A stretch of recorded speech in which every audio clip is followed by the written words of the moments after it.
Elle est efficace pour comprendre, retenir les informations. Dans cette vidéo, nous allons voir c'est quoi le mind mapping, d'où elle vient, pourquoi elle est efficace, comment l'utiliser.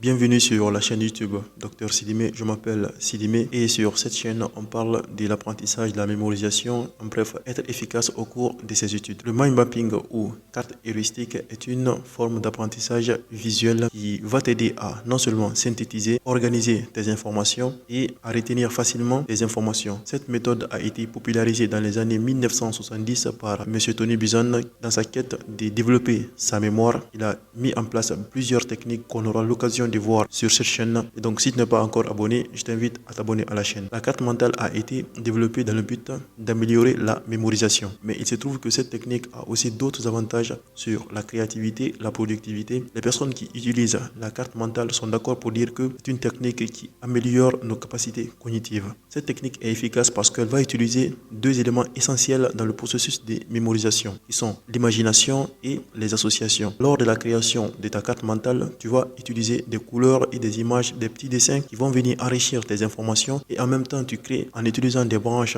des liens qui associent ces différentes informations. La carte mentale reflète le fonctionnement naturel de notre cerveau en créant des associations entre les idées. La mémorisation est beaucoup facilitée par l'imagination. Le fait de créer des images va te permettre de mieux ancrer tes informations. C'est sur ces différents éléments que la carte mentale va venir s'appuyer pour t'aider à comprendre et à retenir les informations. La compréhension est un élément essentiel dans le processus de mémorisation. Il faut savoir que tu n'as pas besoin de talent d'artiste pour faire une carte mentale. L'élément principal est de faire la carte mentale. C'est le processus de création qui est le plus important. Peu importe tes dessins, que tu sois un bon dessinateur ou pas, tu peux faire une carte mentale dès aujourd'hui. L'essentiel est de se concentrer sur la synthèse de l'information. Donc pour faire la carte mentale, tu as besoin uniquement d'une feuille blanche A4 que tu vas disposer en paysage et au centre tu mets l'idée principale à étudier, la notion principale, l'information principale. Tu peux ajouter des dessins ou des illustrations à côté pour renforcer, ou tu peux laisser comme ça ou mettre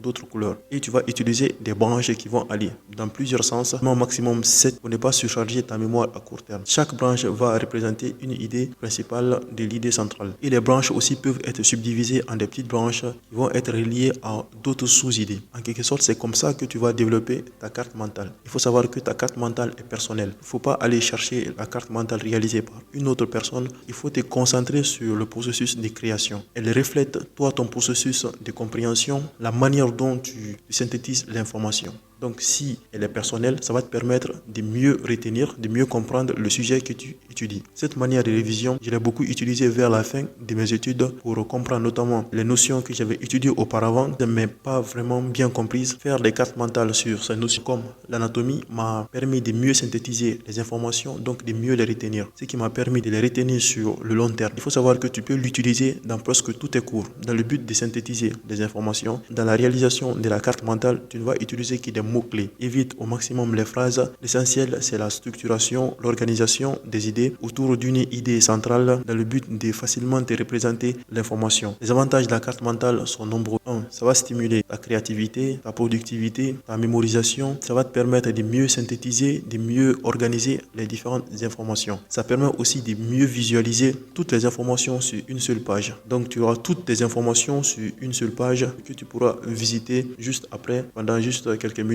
pour voir toutes les informations. Donc je t'invite aujourd'hui à t'intéresser à cette technique d'apprentissage pour mieux encore comprendre la carte mentale et comment elle fonctionne. Il y a beaucoup de vidéos sur YouTube que tu peux regarder pour comprendre, pour réaliser parfaitement une carte mentale. Et il faut savoir qu'il n'y a pas franchement de carte mentale qui est parfaite. Donc chacun peut développer une carte mentale sur un sujet en fonction de sa compréhension et l'enrichir progressivement. Donc si tu as aimé la vidéo et que tu es encore là, je t'invite à t'abonner à la chaîne, à mettre un like à cette vidéo et à partager à quelqu'un à qui ça peut servir. Et je te dis à la prochaine vidéo.